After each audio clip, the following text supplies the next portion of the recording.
listening to We Watch Movies. I'm Ava. And I'm Jenna. And we watch movies! So this week we watched Wonder Woman 1984, which came out in theaters and on HBO Max on Christmas, December 25th of this year. And so it's a sequel to the first movie, regular Wonder Woman, that came out. Jenna, do you know when that one came out? 2016, the earliest, maybe 2017, 2018. I just listed 3 years. Wait a minute. Well, I know we watched it in freshman year English class, which was 2018. It's 2017. Okay, so it came out in 2017. Sequel came out this year. And yeah, we're gonna talk about it. So, Jenna, initial thoughts. Which of the two movies did you like better? I preferred the first one for a lot of reasons, but I just didn't think this one was as good as the first Wonder Woman. Any particular reason? It didn't have the same, vibe and, I don't know, maturity. It just didn't have the same feeling that I had really, liked in the first movie, and this one kind of, took on all the qualities that I don't always love in a DC movie. It just felt a little more messy than the first one. I still think it's leaps and bounds ahead of the other DC movies that I've seen recently. Absolutely. Which, okay, I was raised a DC fan, okay? Really? And then this new vein of DC movies, I feel like they'll, I remember I really enjoyed Suicide Squad when that one came out. I was also little. I really liked Birds of Prey that came out last year. I liked the first Wonder Woman, and I liked this one. And that's it. I was really excited for, Batman vs. Superman, and that one let me down. And then I watched Justice League, and that one... and then I completely avoided Aquaman, so I have no opinion on that one, except for the fact that I avoided it. But I watched the first Wonder Woman, and I knew it was good. And so I was hoping for a lot with this one.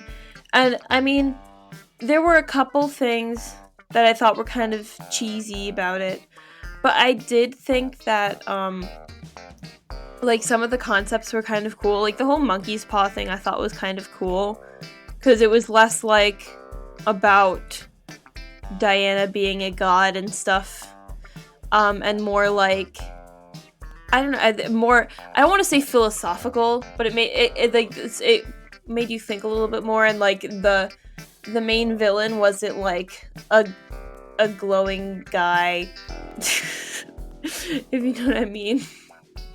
Yeah, if anything, it was warning against that, because he was a normal guy who got godlike powers, and then look at what it did. Nothing good. Okay. So the whole time when she had gotten Steve back from her wish and she started to lose her powers, I was hoping that she would have to fight the final battle without the powers. And I thought that's why she would need the armor. I thought they were teasing the armor because she was going to need extra armor, but she was still going to fight without powers. Because I feel it all superhero movies always have this thing where it's the hero is super powerful, but they have to face the villain alone. Whereas I feel it could have been an impactful ending if she had to face the final boss without her powers.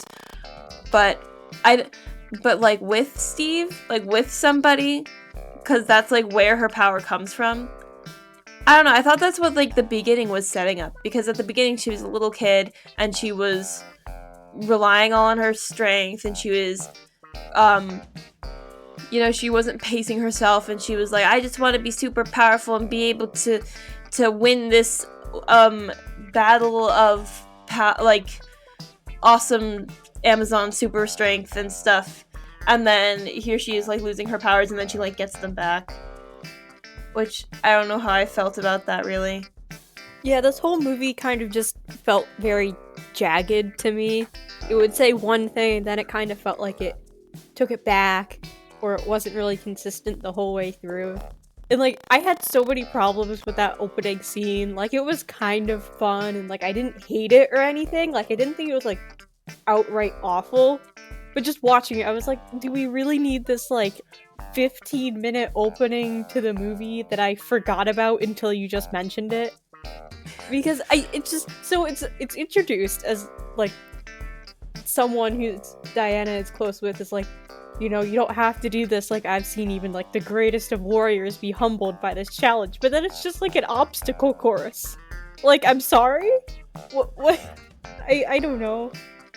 Not to mention, like, the fact that it's it's a challenge that has been done before, and they've seen, like, these powerful adult women Amazons fighting each other, like, knocking each other into the ocean through it and stuff, and this woman's gonna let her, like, what, 9-year-old do it? And I got so bad, and maybe this is just me, but, like, so Diana didn't, like, do the thing with the bow and arrow, so then when she got there with the spear, whoever it was, like, took her and she was like, no, you can't win. And I was like, well, she wouldn't have won anyway. At least show your daughter that, like, she's improving and that she can do it. Let her try, and then take her aside and be like, yeah, but you didn't win. You didn't complete the challenge. And, like, they were like, but you took the short path. You cheated. And I was like, she got back on her horse after being knocked down, and she wanted to at least finish and try, and it just, I don't know, it just felt very backwards, and it just ruined the whole thing for me. Yeah, like, I get that they were trying to show, like, oh, this is how Diana learned that, you know, there are checks to her privilege or whatever, I don't know, but I really thought that it was setting up for, like, her learning to accept setbacks in her power and, like, be less independent, not like in a bad way, but like less relying on herself and her powers to get her through.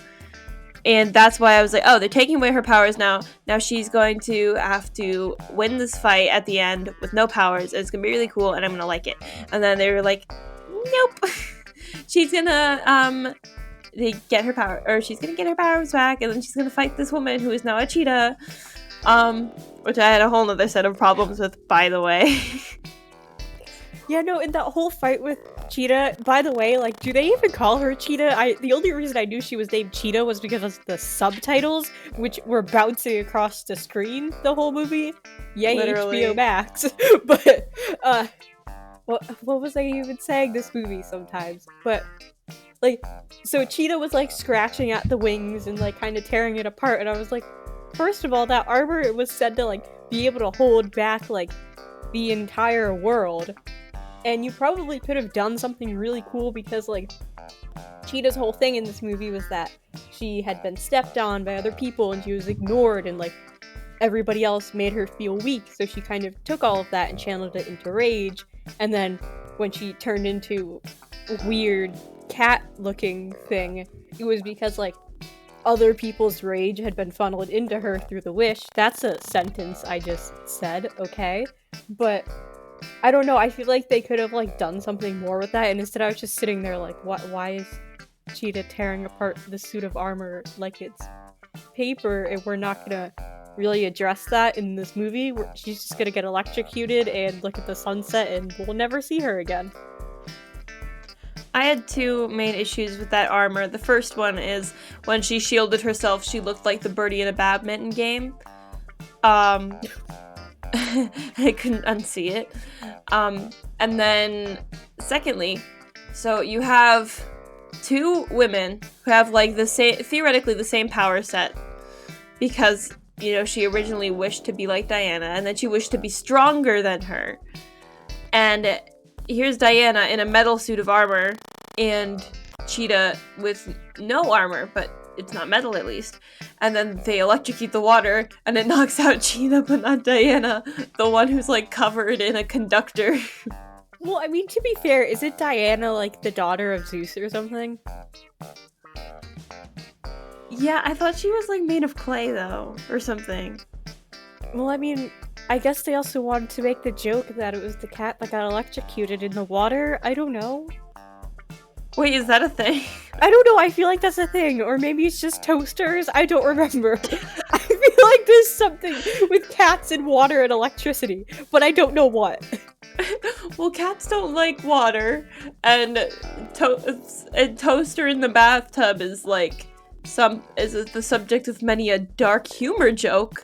I don't think I guess have I'm just... ever heard about electrocuting a cat in water. Well, I'm not saying electrocute cats in water. I guess I'm just mixing my metaphors here. I don't know. Yeah. I really thought that, like, Diana, like, killed Cheetah, and I was gonna throw hands and just, like, not finish the movie if they did that. But then they never talked about Barbara again, and I was like, why would you do this to me, movie? Yeah, you know what was confusing too, though? At first, when they introduced Steve's character back into the story, Yeah. I was really confused. I legitimately thought that, like, Diana was hallucinating at first. Well, I also thought that she had somehow made him shapeshift back into Steve, and then they like showed that he was in somebody else's body, which proposes a whole other set of like questions. Like, this guy at the end is all happy about the snow. Like, what about the week or so that he has lost from his memory? Don't even get me started on that ending scene, Ava, because I will not stop. Please continue. I'm a little upset about that. Okay, Wonder Woman is all about, I want to save everybody, but she doesn't care about the guy that she, like, shoved her boyfriend's soul inside of. No. Like, are we ever going to address that, like, she literally kidnapped a person. Like, did that guy have a job? Did he have family? Maybe he had a girlfriend. We don't know, because you're traipsing around with his body with, Steve's soul inside of it. Yeah, I don't know how that works, but I was just really confused, and then I guess I was really tired when I watched this movie last night because they did the camera spin thing so many times, which I generally like, but it took them so long to get to the point that I was actually getting dizzy watching. If they had done like a couple less and gotten to the point a little bit sooner, I probably would have really liked it and not just been staring at my computer really confused. Yeah, it just took me a while to grasp exactly what happened, because at first I thought that it was like, oh, it's been so long since she saw Steve, she's just not recognizing him. So I thought that was their way of conveying to the audience that she wasn't recognizing him, but I was like, oh, that's kind of stupid, she has a picture of him. It's not like she wouldn't recognize him. And like, I don't know, it just, they could have made that a little bit more clear, I think. And the other problem I had with Steve is he, like, kind of does nothing in the whole plot. Like, the only thing he adds to being in the plot is creating a motive for Diana to be sad. And creating more problem, and why Diana can't just fix it.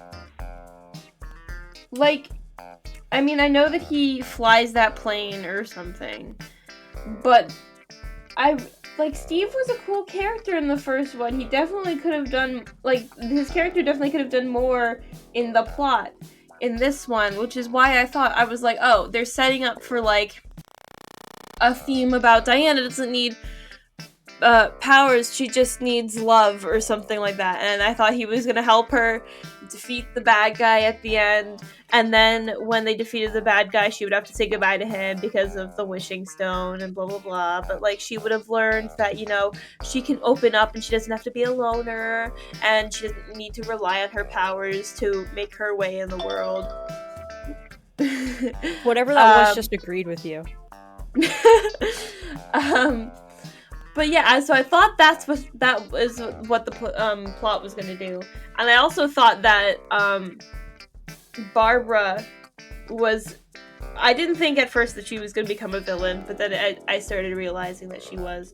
But I thought she was going to help in defeating this bad guy at the end. I thought it was like going to be like a team effort. But no, she was just like a bad guy through and through. And yeah, I don't know. Yeah, I feel like they did a really big disservice to Barbara because I really liked Diana and Barbara's chemistry.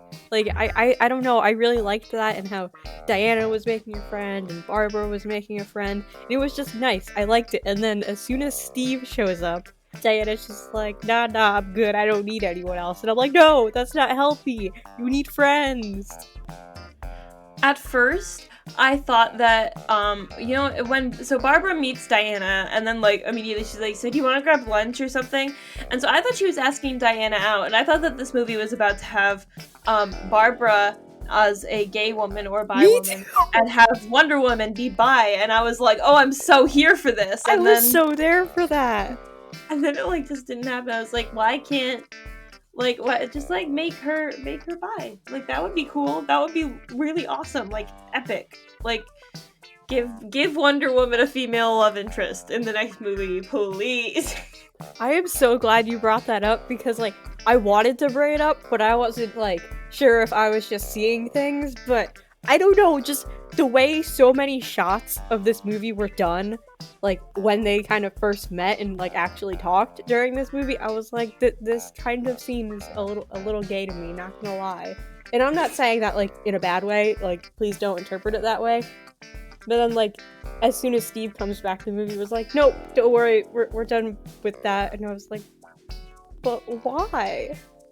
Yeah, because then Diana's like, oh, we could grab early dinner. And I was like, oh, they're going on a date. And then she was talking about how awesome Diana was and everything. And I was like, oh my god, they're gonna be in love. But then they weren't. And I was like, excuse you. And, okay, so, like, just think of how empowering that would be. Because Wonder Woman is already supposed to be, like, female empowerment and everything. But then... for it also to be like LGBT empowerment on top of that would have been epic. Okay, whereas in this time, like, the main source of empowerment that Wonder Woman gave us was the fact that they gave her a full coverage suit of armor at the end. I know. And oh god, I completely forgot what I was gonna say. Oh god, no. But I agree, totally. And, I don't know, insert some joke about Themyscira, I guess. Still can't pronounce that island, gosh darn it. But, I don't know, I really wish that they would have gone down that route, because it would have been something different, and I know, like, in the time period this movie was set in, it might have been, like, a little strange, maybe, but not really. I don't really care. Like, I'm pretty sure this movie was just hyping up the 80s stuff anyway, so oh well on that. But I don't know, I just got really annoyed how they completely threw away their chemistry and all of that just so we could rehash something with a love interest that they didn't really give a proper role in this movie. Yeah, I don't know if I was just, like, immediately going towards Wonder Woman is gonna have a female love interest, because, so recently, I don't know if you've heard of it, but recently I finished watching the first 2 seasons of The Boys, which is on Amazon Prime. It's really good. I highly recommend to anybody who's listening. But there is there's a character in it that's basically a spoof off of Wonder Woman, and she is bisexual, and she has a girlfriend the whole time. Well, kind of. Like, it's complicated. But yeah, and so that kind of, like, stuck in my head, and I thought that was so cool.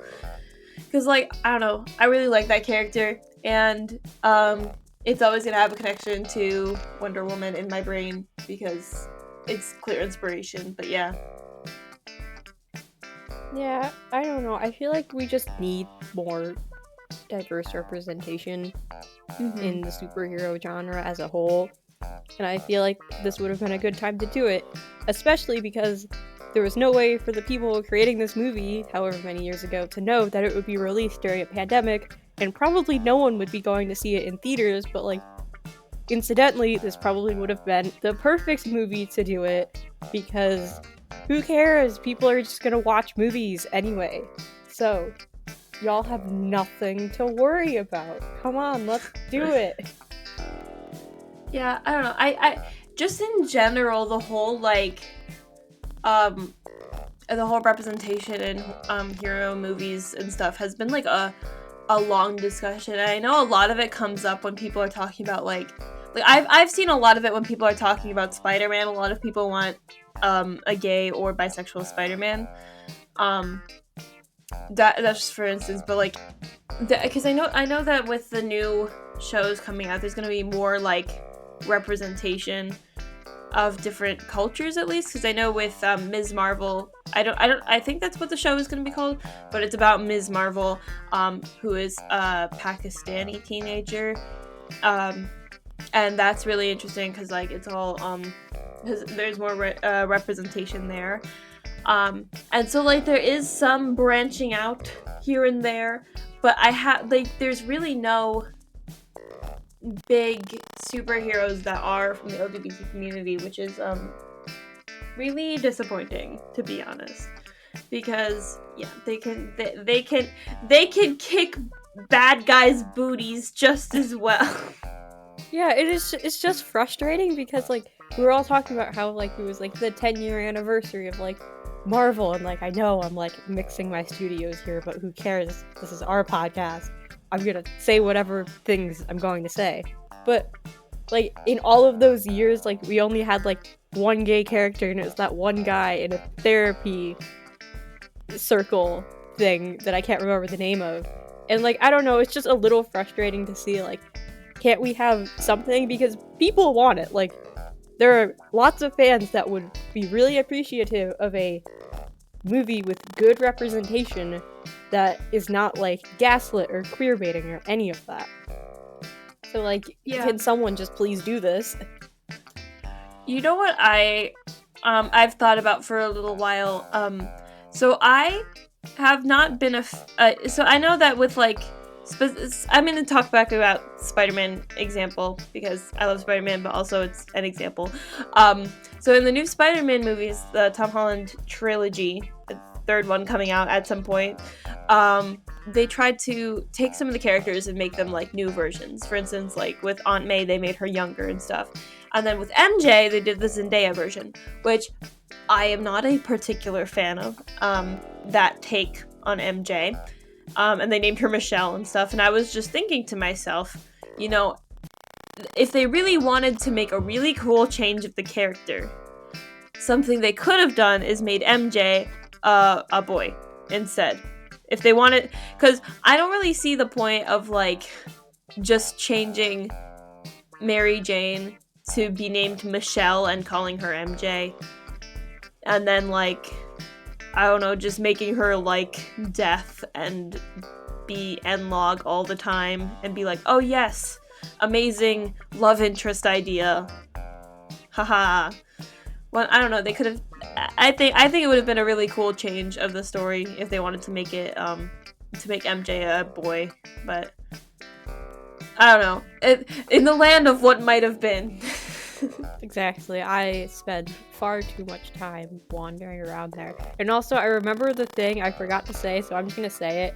And then if you want to move on, we can. Sorry, I just want to say it because I remembered, which generally doesn't happen in a reasonable span of time. But when they started talking about the whole monkey's paw thing, and like after that fight in the White House, oh goodness gracious, why can't I talk today? But Diana asked Barbara, like, what is it taking from you? Like, what did you lose? And then they're kind of like staring at each other. Diana's like, and I'm thinking in my head, like, it's her friendship with Diana, because the stronger she becomes and the more she leans into her wish, the more fractured her relationship with Diana is, and she's losing the person that actually saw her and that she has some sort of relationship with that I'm just leaning into was a crush. But anyway, that's my whole thing. But then they were like, oh, like, your warmth and stuff. And I was like, oh, I mean, I guess that works, but, like, the drama. Anyway, yeah, I like your version better. Can we just remake this movie and make it gay? Exactly, yes. I don't know if in the, so I don't know if in the first movie if they had this particular song in it. But since I first saw Wonder Woman 1, I've been under the impression that Immigrant Song was in it. And then this whole time I was like, hang on. Was it just the soundtrack the whole time? It was just the soundtrack the whole time. Are you so like, you know how Wonder Woman does like her land? But then do you remember in Thor Ragnarok when like in one of the trailers or in the movie, like he lands and there's a whole bunch of lightning and then Immigrant Song starts playing? That might be where it came from. Oh, I totally agree because I like Diana's Wonder Woman theme. It's pretty cool, but it doesn't actually say anything about her character. And I know there's a good video essay about this too by Sideways. I can't remember the name, but also just like in general, like if you think about who Wonder Woman is and you think about her theme, the two don't really match. And that's probably because the theme was originally composed for Batman v Superman, which says nothing about her character and she really just shows up. But then by the time they actually had to make a movie about her, they were too far in. So it's good. I like what it does, but it doesn't say anything about her. Thus you get the Immigrant Song theme with... Now I can't really get out of my head, Ava. Thanks. That's a thought I have now. Because I remember one time we were at like Pep Band or something and we had to play Immigrant Song. And we played it, and then afterwards I was like, oh my god, that song was in Wonder Woman. And the person I was talking to was like, I've never seen Wonder Woman. And I was like, oh, well that song was in it. and then I was watching this movie and I was like, hang on. Wait a minute. Nope, that's just a good old, I think it's an electric cello, I want to say. That's the, like, screaming thing in the theme. I don't really remember. It's been a while. But, I don't know. I guess it makes sense, that comparison.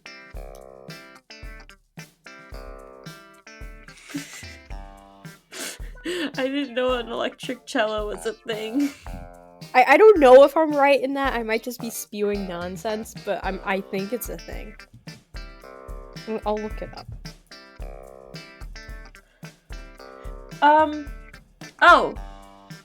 Okay, so I feel like in one of these, podcasts I've already told you, that you have to watch Bridesmaids and it's been put on your list of, homework. Have I mentioned that before? Of Bridesmaids. I don't want to watch the whole thing. Why do you want to watch the whole thing? I don't know, I just don't want to. Okay. Well, Barbara is the main character of Bridesmaids. Oh. Also, if we're talking about the cast, the guy who played Max Lord looked like everybody and nobody at the same time, and it bothered the heck out of me because every 2 seconds I was like, I recognize him. No, I don't. But maybe I do. No. Wait. And then, like, it was kind of like the Uncanny Valley, but, like, with actor faces. And I don't know if you were getting this too, but I thought that he looked like so many different people, but not close enough to any of them for me to, like, connect anything. Oh, I totally agree. It might have been the wig, but apparently this person, because, like, I had a bunch of different running ideas. I was like, was he in this? Or, like, this? And then I looked it up and I was like, he's the Mandalorian? What? I think so! Wait, this guy was Pedro Pascal, right? Yes. I'm pretty sure Pedro Pascal is the Mandalorian. The only thing I know that he was in is the sequel of, oh my god, it was him in The Mandalorian. Anyways, I know he was in the sequel of Shark Boy and Lava Girl that I have yet to watch. There's a sequel? Yes, wait, it came out. The new one that came out? Yeah. He was in it. I should probably at some point watch The Mandalorian.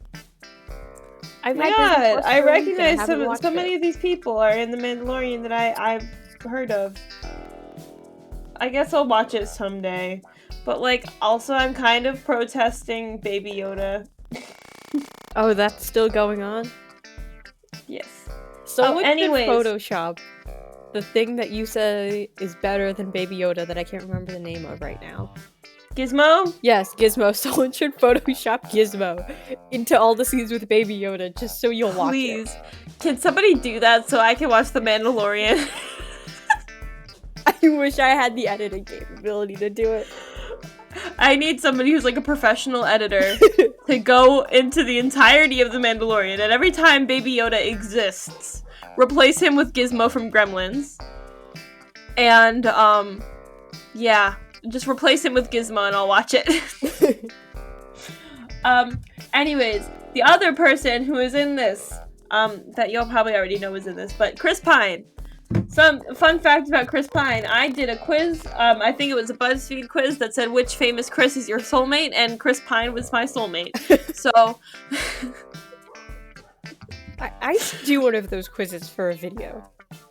Oh my god, yes. So I know all these things about myself that don't really apply to me.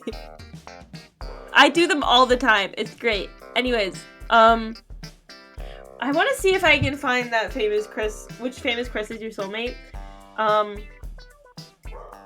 You want me to pull it up on my other computer? I'll do this right now.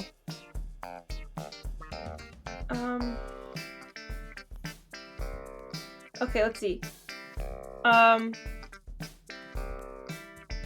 I don't know which quiz it is.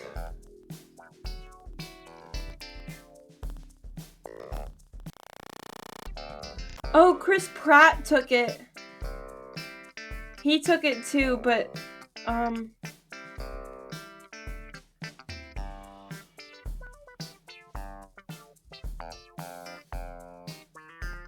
okay, here, I'm gonna ask you the questions, and we're gonna find out which famous Chris is your soulmate.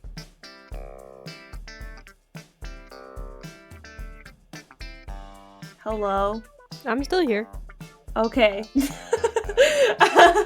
No, okay. But ran, Ava. Choose a must-have quality that you want most in a Chris. Rock-hard abs, a sense of humor, gorgeous facial hair, thick thighs, arms, and butt, wokeness, or a suave sense of style.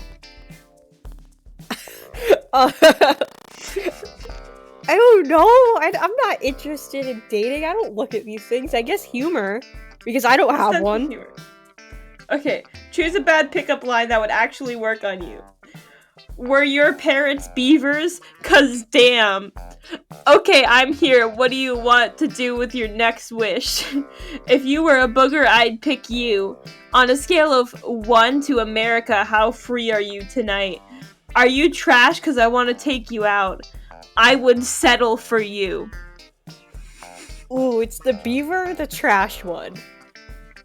Just because I've heard things like the trash one, but also beavers are cute. Trash. I think that would work on me. Choose an ideal first date with your Chris. Dinner and a movie, weekend brunch, a comedy show, karaoke, picnic at the beach, trivia night at a local bar. What were the first two?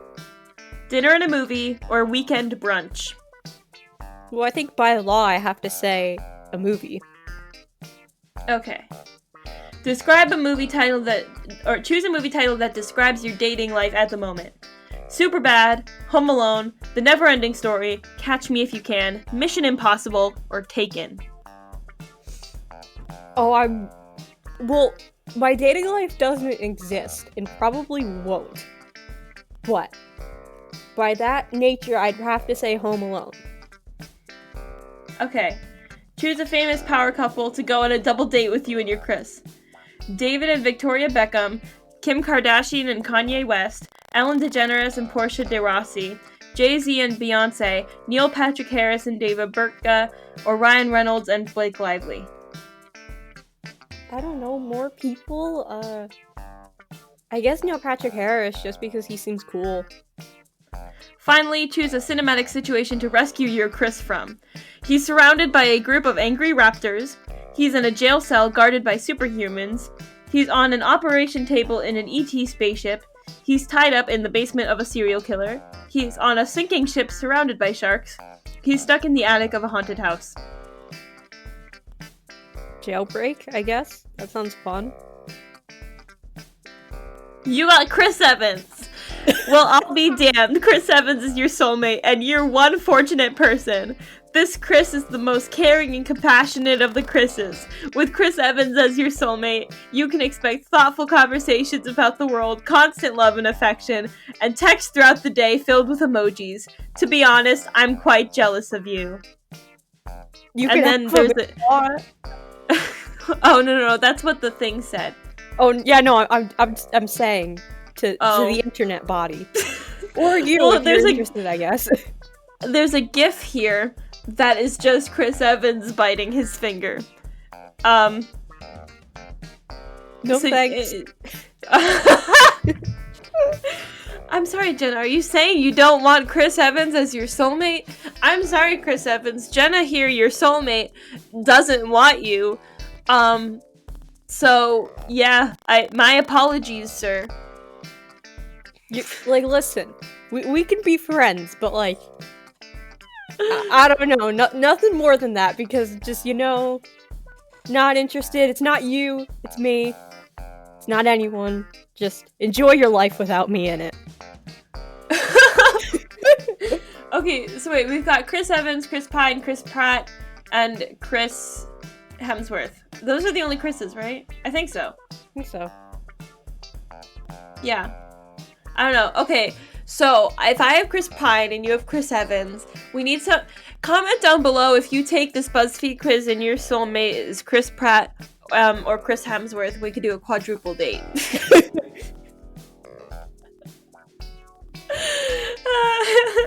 Quadruple Zoom date. Oh my god. Can we? Famous Chris's, are you down?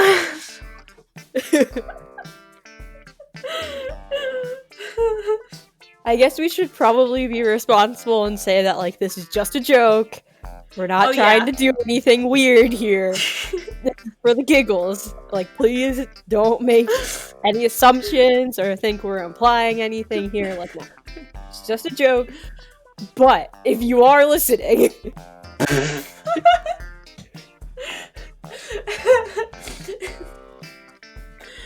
I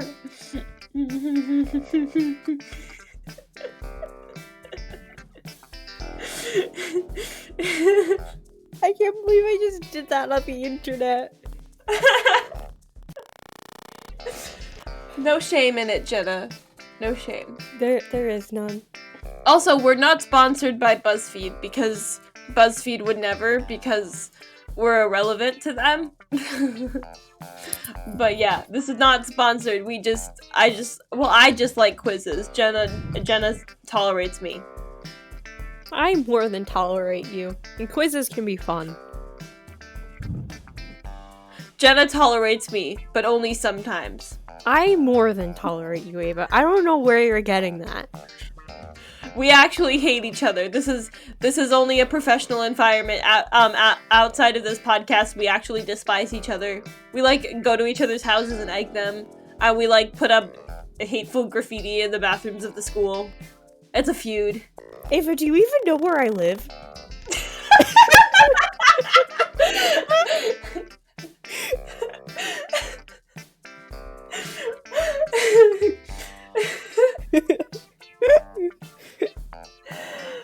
Oh my god.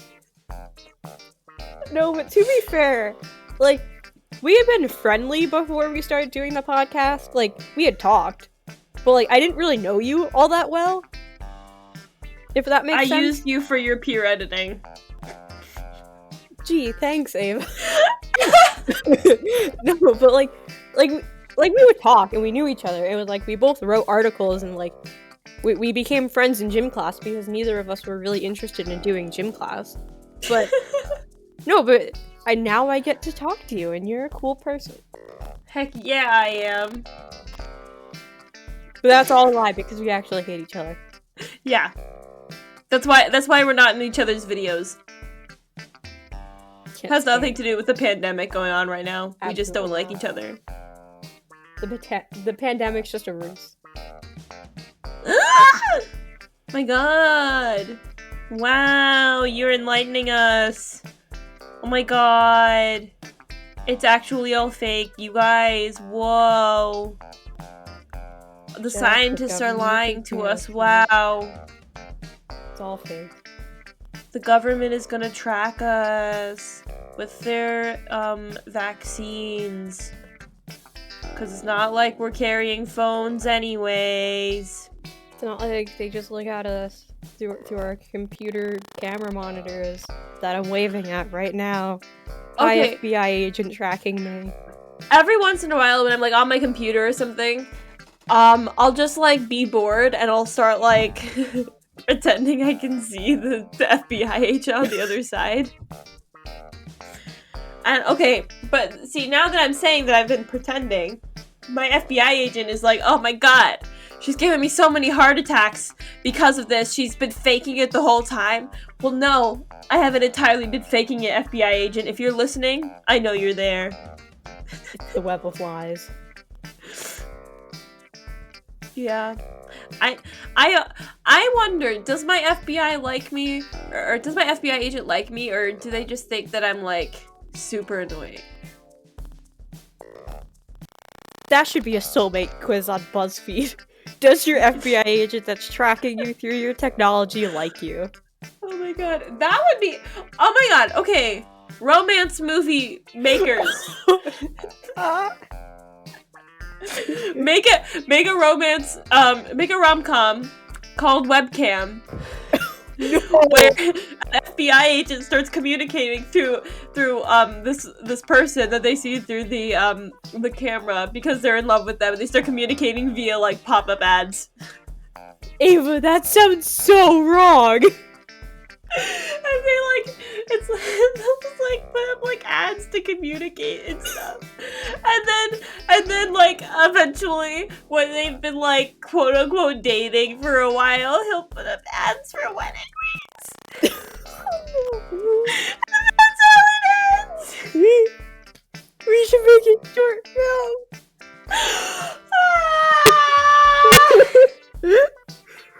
Can we? I'm down if you are. Woo. That would be amazing. I think we should. I think people would love it. It would hopefully be better than After. Oh, by the way, you guys, part 2 of my After reaction is gonna come out this weekend, but also, Jenna has a video coming out this weekend. That's right, we're double dipping in videos this weekend, because we took last weekend off because of the new year. So yeah, look forward to 2 videos from us this weekend. Wow, it's gonna be amazing. And yeah, you'll have twice as much content to absorb on Sunday, which will be great. And then we're gonna go back to our regular schedule because yeah. So that should be cool. No idea what we're watching next week. That is to be determined. It should be fun. Wait, should we start talking about the actual movie again? So you might be wondering what all of this has to do with Wonder Woman 1984. Well, I'll tell you, it takes place during the Cold War, which could have been very interesting, but they kind of just used to create an apocalyptic worldview at the end of the movie without actually referencing it in the beginning, and it was a little frustrating to me. Do you have thoughts on this, Ava? What I have thoughts on about the year is, why is everything in 1984? I mean, I guess it's the Orwell book took place in 1984, but this didn't have anything to do with the Orwell book, okay? It was like, I don't know, I mean, it could have turned into like a Big Brother situation, maybe, but like, no. and so like, I mean, Wonder Woman's sequel could have taken place any point in time up until 2020. You know, and they picked 1984, which I know that they wanted the 80s vibes, but I feel like the 80s vibes took place in many an 80s year, you know? And like, so I feel like they could have done 1981 or 1986. I don't know, there's a bunch of years, but they picked 1984, and that's confusing. I don't know why everything's 1984. Yeah, and it was just annoying to me because, like, during, like, the beginning of the movie, like, the Cold War isn't really referenced that much. And it was only brought in at the end when they clearly needed something to, like, further heighten the tension. Because in the beginning of the movie, they really focus on, like, most of the things that, like, the pop culture references and, like, colors and other 80s things that I was not alive for that people love. But I don't know, it just kind of bothered me that they only, like, used other parts of the time period when they needed it, when they could have, like, really established, like, that as a conflict always, like, in the background and, like, as kind of like a driving force, I guess, for the movie. So, like, there's always that constant dread that was also kind of in the background of people just living through the Cold War. Yeah, I agree. That would have been cool. But also, since you mentioned colors, I saw something that was really funny that was like, Wonder Woman 1984 used all of the colors in their posters and saved none for the actual movie, and then they had a screenshot of, like, the battle with Cheetah, which, like, I agree with, but also, I don't know if I would... See, I feel like the world would have had problems if it was, like, a glowing acid trip as well, you know? But, like, I mean, I thought there was plenty of color in, like, the rest of the movie, especially in that scene where they were in the airplane, which was really cool because there were fireworks, but also I was confused as to why there were fireworks. But, like, I'll let it slide. Well, it was the 4th of July. It was? Yeah, they say that. Oh my god, okay. See, I was like, okay, it's the 4th of July, and then my sister was like, she made me think that she was making it up when she said it was the 4th of July. And I thought that it was a lie, and I thought that it was fake. Eva, I know we go into some conspiracies in this video, but the 4th of July, I can't assure you, is real. I'm sorry, you guys, I'm really tired today, okay? I, like, woke up from a nap and then I made this, like, call with Jenna, so forgive me if I don't make a lot of sense right now. Okay, it was the 4th of July, the fireworks were cool, whatever. Also, the just, like, excitement on Steve's face at, like, everything, that was kind of cute. I liked that. I mean, I liked Steve in this movie, but also I wish he could have done more. Yeah, like, I don't dislike this movie. I found myself having fun with, like, the things I did like, but then when there were things that just really got on my nerves, I found, like, my fun experience of this movie kind of, like, going away, and just the longer this movie went on, and this movie was far longer than I expected. It was 2.5 hours, which I logged on, hit play, and I was like, I thought this movie was gonna be like 2 max. Where's this other 30 minutes coming from? And I just don't think it really used that time effectively, because the pacing of this movie felt really all over the place to me. I don't know if that was just me, but I don't know, this movie was kind of all over the map in ways that I don't think it needed to be. I think it was, I think back to comparing it to the other DC movies lately, I think it was definitely better. Because normally what I've noticed about, so the good about DC that was, that isn't really happening in the movies as of late, was that it used to be, like, kind of darker than Marvel. You know, Marvel was, like, the cutesy films, and then DC was, like, the grr films, you know, specifically referencing the Black Knight trilogy, which are, like, my favorites. Like, I have a huge poster of the Heath Ledger Joker on my wall. Like, those movies are fantastic and I love them. But, like, I remember when I saw Justice League, I was really disappointed because, specifically, like, I have been a fan of the show, like, the DC shows on the CW, and, like, the Flash in particular, and then I saw the Ezra Miller Flash, and then there was this part where he was like, is this a bad time to bring up my blood sugar? And I was like, what? And he was scared of, like, everything. Like, they made the Flash, like, scared of water and, like, heights and, like, just random things. And so basically all that was useful about him was he was fast and he was just scared of everything and weird. And that really upset me that they were destroying his character. And I don't think they really did that in this movie. I think that, or in these two movies, I think that Steve was kind of a little goofier in this movie and didn't really service the plot, which reminded me of what they did with like the Flash and Justice League or like other things, you know? Because I don't know, every character needs to do something, and I don't think Steve really did much except be like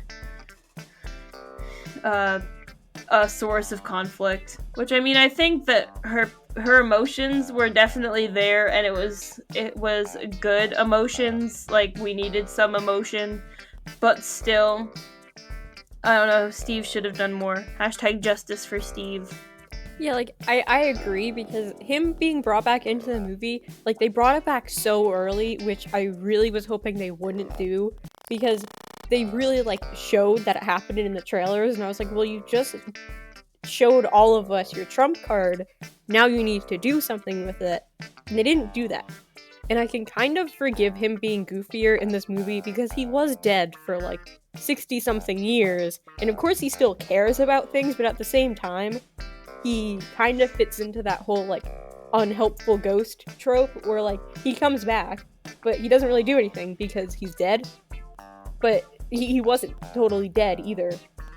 So, I don't know, I wish he did something more, but I will say, it wasn't too bad seeing a love interest character that didn't really service the plot, that wasn't a woman, because I feel like that happens a lot. So, I mean, that was kind of nice. But then this movie betrayed me, because they did that thing where it shows, like, female character has confidence by suddenly, like, changing her outfits and wearing more makeup and wearing, like, revealing clothes, even though that's not something, like, she used to wear and stuff. Because there's nothing wrong with doing any of that. Well, she wore less revealing clothes. No, like, I don't know, but I feel like lots of movies use, like, the shorthand of, like, doing that to show that a character has confidence, where I would have just been fine with them showing that, like, she was more outgoing with her coworkers and, like, that whole thing. Oh, and then, like, Barbara? Yeah, did I say the wrong person? I thought you were talking about Diana, because you went straight from talking about Steve. I thought you were talking about Diana, and I thought you were talking about her new armor, and I was like, hang on. No, she actually has I'm talking about now. Barbara. Sorry, that tangent was not very well planned of mine. Well, if it makes you feel any better, she's covered head to toe in leopard print at the end. But yeah, I mean, resurrections are... They do it a lot in, like, certain things. And certain things, like, when it becomes, like, normal, I guess it's acceptable. Like Supernatural, they do it all the time. Blah, blah, blah, it's fine. Because that's Supernatural. But, like, in other things... usually if you bring... Like, if a character sacrifices themselves, for instance, and you bring them back, and it's not, like, a really good reason, or... if you bring somebody back from the dead and it's not, like, a super good reason, most of the time if it's, like, because they sacrifice themselves and you resurrect them, I feel like that kind of ruins their sacrifice. And I mean, it's more admissible on TV shows because you need your main cast for more series or more seasons, sorry. But, like, specifically in movies, if you resurrect somebody, I feel like you need to have a really good reason to do it, and they didn't have a really good reason to do it in this movie. And they should have just made it gay instead. Sorry, Chris Pine, I love you. Yeah, no, like, and even if they wanted to bring Chris Pine back, don't make him a real person. Have him just be a figment of Diana's imagination that she has to learn to let go and know that, like, she can't have this one wish, because that was a lot of, like, her conflict throughout this movie. Like, at the end where, like, she's trying to talk to Max, and he was like, come on, like, make the wish again, I'll bring him back, I'll do it, I'm forgiving, yeah, and she was like, you don't understand, I want nothing more for that to happen. And I feel like if they had kind of made him a hallucination instead of a real person, you would have solved a lot of problems, and you could have also shown her moving on and, like, maybe finding love and companionship again, instead of showing us the guy who got body snatched for most of the movie, and her maybe being attracted to him, and, like, isn't that a little weird movie? Yeah. Just a little bit, so I don't know. Not to mention that they were so serious about, like, oh, you have to be touching the stone and you have to say what you're wishing out loud. Like, I wish, blah, blah, blah. I don't think. Did she actually say, I wish for Steve to come back? No, that's why I was so confused, because in the beginning of the movie, first of all, there's that guy who's like, man, I really wish for a coffee, and then he got one. And then Yes. Diana was like, I know what I would wish for, but she didn't say it out loud.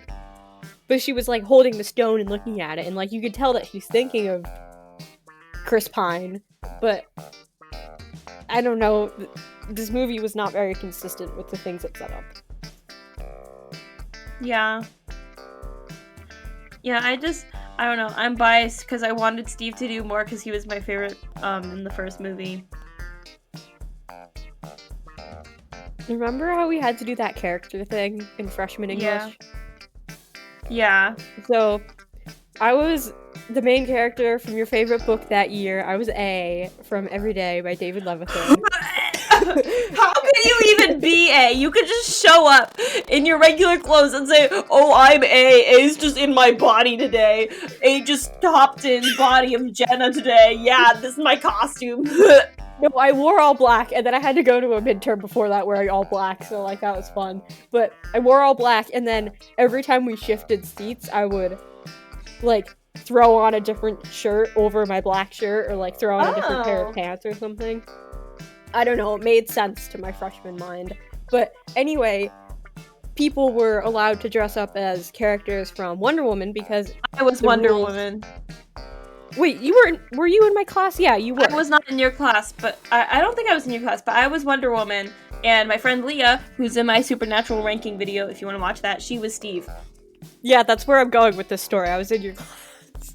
You were? Yes! Yes, no, because when we had to write that book, you did one of the covers, and you proposed an idea about, like, a serial killer or something. Waldo! Yes, that's what where's Waldo? So anyway, the story where I was going with this, and now it's like got all out of control, was that I got to talk to Leah, who was Steve, and I'm pretty sure, if my memory serves correctly, and I'm thinking of the right person, we got along very well because we both were not like real living people, and our characters were just like ghost buddies who can't actually like hang out with the people they love, and it was great. So Steve ghost writes. Anyways, we're coming up on time here today. I think this was a very productive episode. Oh, most definitely. We figured out Jenna's Chris soulmate. I already know mine. Anyways, so leave and comment what you thought of Wonder Woman 1984. Also, you could feel free to comment who your soulmate Chris's are. I would love to hear it. That'd be pretty awesome. Also, if you enjoyed this and you made it to the end here, thank you. Be sure to like and subscribe if you want more videos from us. Yeah. Jenna, anything to add? Thanks for watching, everybody. Okay, bye! Bye.